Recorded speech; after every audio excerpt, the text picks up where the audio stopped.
Okay, Perrodin, the project specialist with you again today. Here is the main breaker that goes into what we refer to as the cabin. We bought this in 2006, just a little cabin that looks out at across the road at the water, the Somo and Mohoxen, Lake Mohoxen. And I get up in the morning and I have my cup of coffee. I look down the boat landing out at the water. It's pretty cool. And then behind us there's countless acres of forest and woodland. So great location. We just put a new roof on this. As you will see, we're changing some of the siding around. But 2 summers ago then, we built what we call the 4-season room or a 3-season room. And I've referred to this before. It's 20 by 20 basically. Has the windows that just flip right down. They're the vinyl ones that you can hit with your fist and they do not break. But today we're going to talk electrical. So for that 4-season room. So out of the box here, I have a double 40 amp breaker. And the line runs down along the house, buried at about 18 inches. And we just buried, you'll see the end comes out here. I set up the sump pump. And when I built this, that's a whole story within itself. I'll do that as a project at a later date here. But so our electric runs underneath here.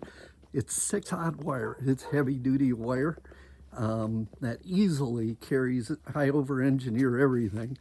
And right here you kind of see we put an egress window into the basement. We put a basement on this because the cabin didn't have a basement, and when we got storms, this is the backside. We redid the backside this summer to match the 4-season room. And so the garage eventually and the house will match this. We're using the 8-inch LP Smart Side siding with their trim. And these are those really cool sunscreen windows, basically. They flip right down. So this opens up will open up into a screen room if you want it during the summertime. But right now, we're headed downstairs. Take a look at the electrical.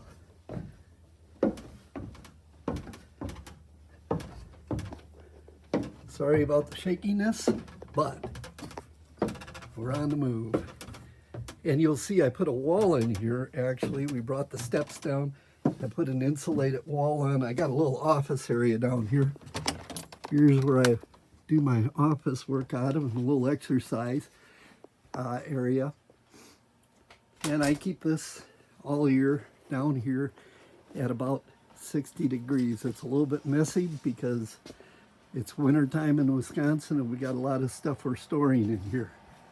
So now I put a sump pit in and the breaker box. The one thing I'll tell you right now, this does not have water in it. So by code, since we don't have a bathroom or any water running into it or out of it, we do not need to have local inspections done. All right.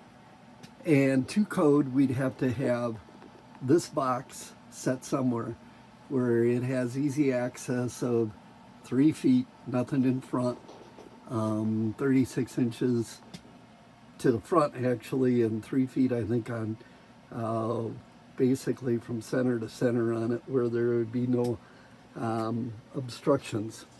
And I'll do another one on that sump pit a little bit later on. So we brought the wire in, and that's, I think it's 1.25 inches that I use to protect it. You want to do that because we're carrying enough voltage that it could be life-ending if you, for whatever reason, got into that. And then off of that, and we're just starting to do the wiring, but we got our breaker box. And right now you'll see we have one line that comes in. I got 4 plugs in here right now, and You know, it's just enough right now so that I can run my one light and run my laptop, a couple things around the desk.